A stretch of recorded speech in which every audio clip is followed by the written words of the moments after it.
Las ciudades siguen creciendo, San Luis Potosí ha estado creciendo y sin embargo de una forma algo desordenada. Sin embargo, pues bueno, ya están tomando manos en el asunto. Y bueno, ¿y quién mejor que un experto urbanista para que nos hable de este tema? Y el día de hoy está con nosotros, precisamente uno de los expertos precisamente en materia de urbanismo aquí en San Luis Potosí, Benjamín Alafuentes. ¿Cómo estás, Benjamín? Muy bien, muchas gracias, Adrián, por tus comentarios y muy dispuesto pues, a hablar de este tema tan importante que es la ciudad. Claro, Benjamín, bueno, primero quiero empezar. A ver, la ciudad ya está creciendo y últimamente vemos muchísimos edificios ya que están desarrollando este tema de departamentos. Vertical. Estamos creciendo de una forma vertical. ¿Qué significa esto para las ciudades como San Luis Potosí, donde pues ya teníamos una ciudad algo, digamos, comprometida en el tema de sus vialidades? Fíjate que aquí lo más importante es que cuando las ciudades empiezan a tener un modelo, la infraestructura tiene que adecuarse a ese modelo. Okay. En nuestro caso, tenemos una ciudad que tenía una infraestructura muy vieja, que tenía una infraestructura que no estaba preparada para el tema vertical. Y entonces ahí es cuando muchos que se dedican a este tema hablan de una densificación inteligente. Okay. Con densificación inteligente quiere decir, bueno, ¿dónde vas a crecer en vertical? ¿Qué adecuaciones le tienes que hacer a tu infraestructura con la intención de que puedas proveer la misma cantidad y calidad de los servicios? Que eso creo que es muy importante porque, como tú bien señalas, cuando se tiende a densificar a través de utilizar esa tercera dimensión hacia el aire, pues resulta que nosotros llegamos a saturar los servicios. Y esos servicios que se proveen por medio de la infraestructura, pues es sobre todo el drenaje, el agua potable y sobre todo las vialidades. Claro. La energía eléctrica, como hemos avanzado mucho tal vez en términos de tecnología, pues por un cable y la adecuación poco a poco de los cables o el mismo internet, que ya se convirtió en un servicio fundamental en la vivienda, pues esto tiende tal vez a no ser tan sensible ante la cantidad de personas. Como el resto de los servicios. Sí. O sea, el agua, por ejemplo, en los tubos pues tiene una dimensión, ¿no? Los ingenieros ahí al respecto hablan mucho sobre todo de las dimensiones que van a garantizar que el agua llegue a tiempo y que el agua la tengas dispuesta en tu lugar, ¿no? Claro. Desde la pendiente, de cómo funciona, cuál es el origen. Entonces ahí sí definitivamente que este tipo de infraestructura, lo que tiene que ver con el agua, con el drenaje y la vialidad, son los más sensibles a los temas de densificación. Claro. Tú me habías platicado en algunas ocasiones precisamente este tema, donde las ciudades al menos están considerando, los grandes urbanistas a nivel internacional, el tener, digamos, como polos donde trabajes, vivas y tengas tu recreo en un radio muy corto, ¿no? Claro. ¿Esto se cumple, digamos con las nuevas modificaciones a la ley que está teniendo San Luis Potosí? Fíjate que es muy interesante la pregunta, porque justamente ahorita organismos como Naciones Unidas, Banco Interamericano de Desarrollo, que se dedica a financiar proyectos urbanos, ellos dicen que debemos de regresar al crecimiento en forma de barrios. Okay. San Luis Potosí, como sabemos, pues creció a partir de sus barrios, claro. ¿Qué caracteriza un barrio? Primero, pues es abierto, no es un fraccionamiento cerrado en donde te tengas que mover mucho para poder salir. Número dos, tú puedes convivir ahí el tema de la vivienda con las amenidades, con el comercio, con los servicios, porque pues tú tenías ahí tu iglesia, tú tenías ahí tu área comercial, tú tienes ahí tu centro de salud, ¿no? Tu trabajo. Tu parque, tu trabajo sobre todo.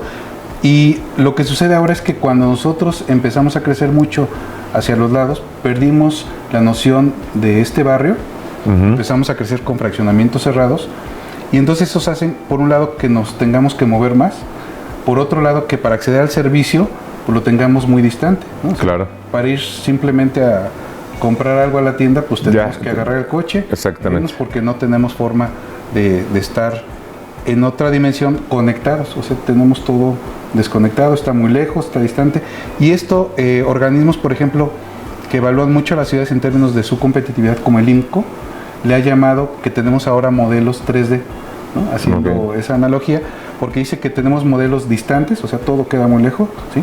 Disperso, ¿sí?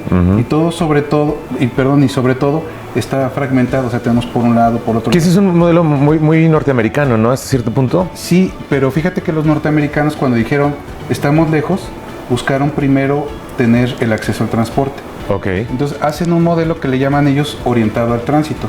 Yo te voy a autorizar algo siempre y cuando tengas transporte público, por ejemplo. Ok. Ya ves que ahí también las vialidades son muy amplias. Muy amplias, Entonces claro. ellos apostaron por la distancia. Amplias, rápidas. Exactamente. Y que tienen las formas de llegar ahí. O sea, puedes llegar en el metro, puedes llegar en el coche, puedes llegar en el camión. Entonces ahí ellos apostaron mucho por tener la conexión distante, pero tener una infraestructura que permitiera conectarlos, ¿no? Claro. ¿Eso se está cumpliendo en San Luis al menos? Fíjate que no, yo creo que tenemos un reto importante, yo diría que... Tú decías, hay tiempo todavía de retomar, o sea, la presión está creciendo, pero hay tiempo. Exactamente, hay tiempo por el tamaño que tiene la ciudad. O sea, son ciudades en donde recientemente superamos el 1,000,000 de habitantes. Son ciudades en donde los municipios todavía son pocos, sobre todo los conurbados. Estamos hablando de 6 y en algún momento platicamos ya de un séptimo municipio. La relación que tiene con Santa María del Río, por ejemplo.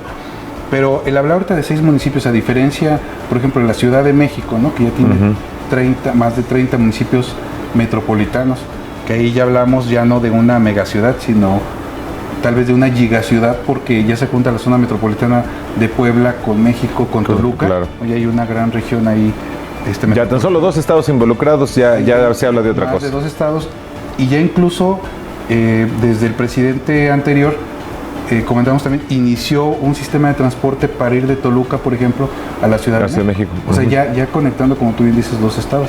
En nuestro caso, creo que todavía tenemos la posibilidad de llegar a controlar muchos de los que se nos están convirtiendo en problemas, pero creo que sí es importante que actuemos de inmediato, que seamos muy efectivos en la actuación que tengamos desde los gobiernos estatal y municipal, y los municipales coordinándose, y sobre todo que nos enfoquemos. Yo creo que aquí en nuestra zona metropolitana tenemos 2 problemas centrales, ¿no?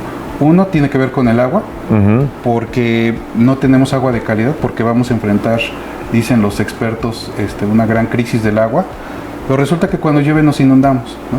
Claro. Y el otro tema es el automóvil, porque continuamos apostándole a movernos en automóvil, pero también la industria del automóvil es la que hizo crecer la ciudad.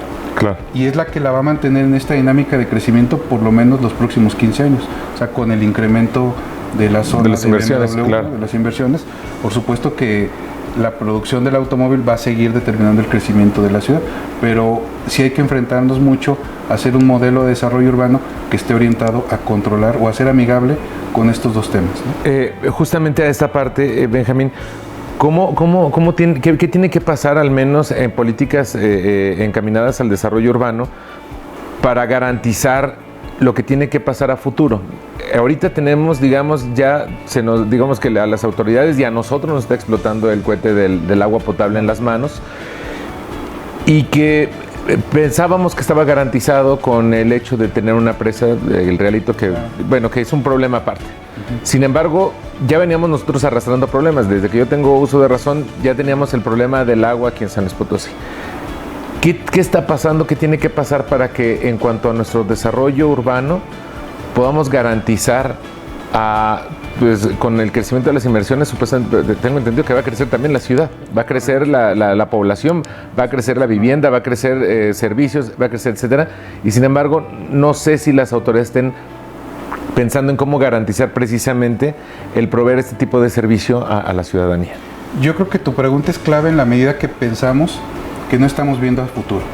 Estamos, como siempre, atendiendo con reacciones, estamos atendiendo con emergencias, con un plan emergente, por ejemplo, a un problema que ya definitivamente no requiere únicamente atender las consecuencias, claro, sino ir directamente a las causas. Nunca se ha apostado, por ejemplo, aquí en San Luis Potosí por crear un sistema completo que permita captar el agua pluvial, que la dirija, claro, que la encauce y que la podamos aprovechar. Entonces no tenemos un sistema de drenaje sostenible, por llamarlo de alguna manera, que permita, por un lado, aprovechar el agua de lluvia, separarla, y sobre todo que el agua de drenaje también tenga un tratamiento. Yo daría ahorita dos datos. Por ejemplo, cuando llueve, los 7 colectores o los 9 colectores que tiene la ciudad van a descansar al río Santiago. Sí. Entonces ahí terminamos. Y ahí se pierden. La realidad, ahí se pierden y se van hasta la zona de pozos luego, ¿no? En la zona de pozos, pues tiene agua y va a estar conviviendo todo el tiempo con el agua. Es una zona sujeta, por supuesto, a inundación. Bueno, y que gran parte se va hasta Enrique Estrada, ¿no? Y ahí se tira totalmente. Y totalmente. cuando se empiece a urbanizar toda esa parte, pues va a tender a continuar con va a tener que ir más adelante, seguramente. Más adelante. Pero, por ejemplo, ahorita el agua que se está extrayendo de los pozos, los especialistas de la Facultad de Ingeniería han observado que es agua que fue filtrada al subsuelo en épocas de la conquista. Okay. Pues imagínate la potabilidad de agua que nosotros tenemos.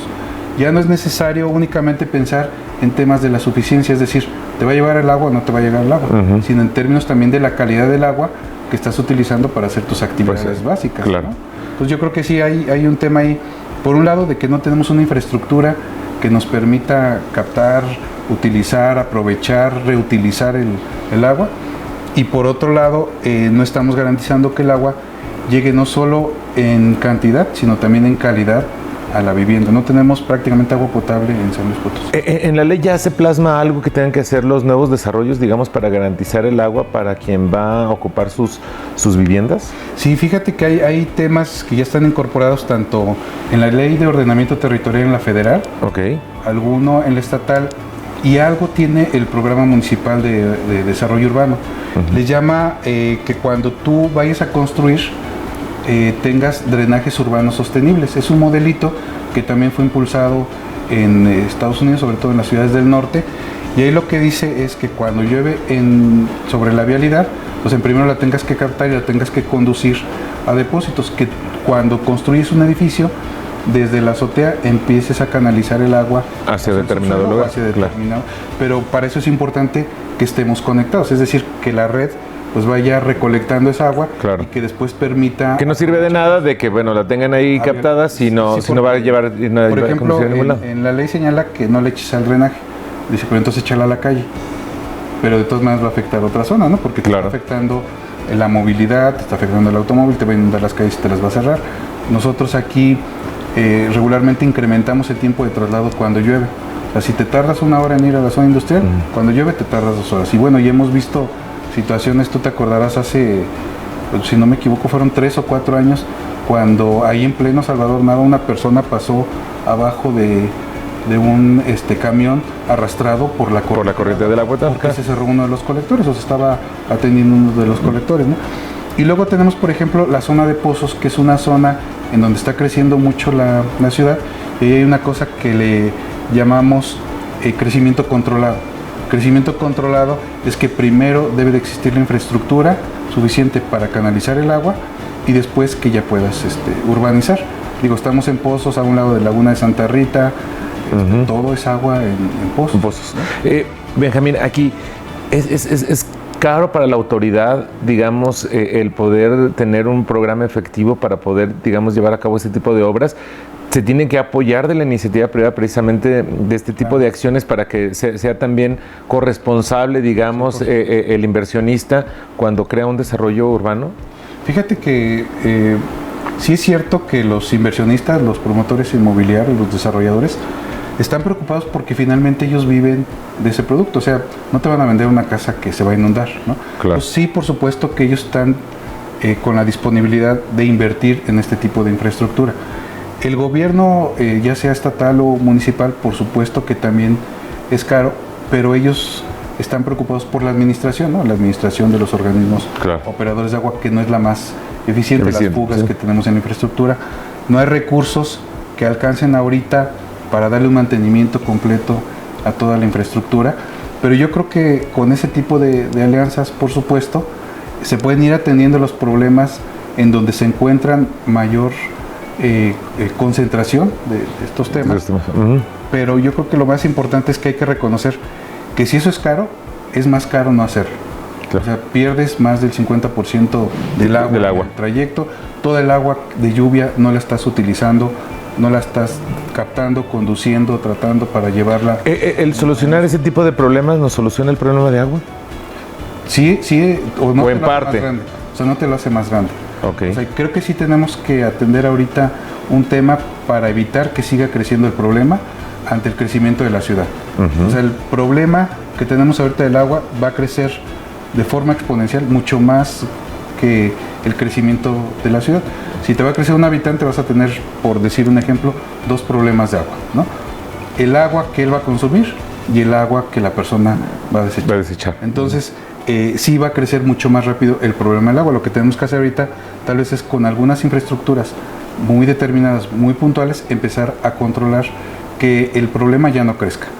Claro. Y después crear algunas soluciones. Es cierto que con la emergencia empezamos a atender problemas, pero tal vez estos no están orientados a controlar el problema, sino únicamente a seguir proviendo de agua. Claro. O sea, no va a determinar el crecimiento del problema, pero tampoco a generar una solución de raíz, ¿no? Terminaría a lo mejor con una analogía. Cuando estoy en clases con los muchachos, le pregunto, oye, cuando tienes un problema, ¿qué es lo primero que buscas? Y la mayoría de ellos dicen, pues la solución, ¿no? Cuando a lo mejor tendremos que estar buscando cuál es el origen para evitar que ese problema se esté recurriendo. Claro, irnos del otro lado para buscar la punta, ¿no? Benjamín, para cerrar nada más, en estos momentos tenemos ya un problema en las manos. ¿Qué a tan largo plazo tendría que ser el buscar precisamente el origen de la solución para resolver los problemas que tenemos de agua potable aquí en San Luis Potosí? Yo creo que tenemos una visión que incluso nos ha determinado ahorita los propios Objetivos de Desarrollo Sostenible de Naciones Unidas. Nosotros tenemos 7 años para llegar al 2030 y haber generado mejores condiciones de abasto y de calidad de agua. Hay un objetivo particularmente que dice ya no puede existir una persona que no tenga acceso al agua y que ésta le llegue en calidad, ¿sí? Nosotros tenemos aquí una zona metropolitana que es la número 11 por el tamaño de población, desde la más grande que es la Ciudad de México. Nosotros somos la número 11. Pero resulta que tenemos viviendas cerca del río Santiago que no tienen agua potable, que no tienen drenaje. Claro. Entonces sí es contradictorio que tengamos empresas de primer mundo como BMW, pero resulta que tenemos vivienda todavía sin acceso a servicios. A los servicios básicos. Yo creo que ese es un tema ahorita de, si vamos a llegar al 2030 en este horizonte que nos quedan de 7 años, que estamos pensando tal vez en 2 administraciones municipales, el equivalente, ¿no? Una administración y media estatal. Creo que hay que pensar que en el 2030 debemos de llegar en mejores condiciones de infraestructura, es decir, no podemos llegar al 2030 sin tener un sistema para la captación, dirección, tratamiento y aprovechamiento del agua, ¿no? Por ejemplo, no podemos tener el 2030 ya enfrente de nosotros con viviendas que aún no tienen servicios cerca del río Santiago, en medio de la zona metropolitana, que es la número 11. Bueno, ¿qué vez que diríamos que ya estamos, digamos, del otro lado? Sin embargo, todavía en zona metropolitana hay calles sin pavimentar. Hay calles sin pavimentar, hay viviendas sin servicios de agua. Claro, hay viviendas que todavía usan letrín. Sí, y el problema es que los servicios ahora pues son más sofisticados con este crecimiento en las tecnologías de la información. Y ahora el internet ya se volvió ¿Tiene que ver con cultura también, Benjamín? Tiene que ver con cultura, tiene que ver, me parece, con educación. Un proyecto de ciudad que pues hemos carecido durante mucho tiempo, ¿no? O sea, ¿qué va a ser de San Luis Potosí cuando tenga que transitar de la automotriz a otro tipo de actividad, ¿no? Claro. Nosotros decíamos, bueno, San Luis Potosí ahorita como ciudad está creciendo hacia la parte suroriente, ¿sí? Pero ¿qué pasa con la parte norte? ¿Qué pasa donde está el aeropuerto? ¿Cómo va a crecer? Se ha destinado ahí recursos para un tema de vialidad, pero vamos a llegar con ese reto al 2030, nos quedan 7 años y no puede ser que lleguemos, por ejemplo, sin un sistema de transporte colectivo. ¿Y se ve algo a futuro o todavía no? Fíjate que yo del tema del transporte colectivo he escuchado poco, o sea, creo que ya no podemos seguir concentrando la inversión en el automóvil.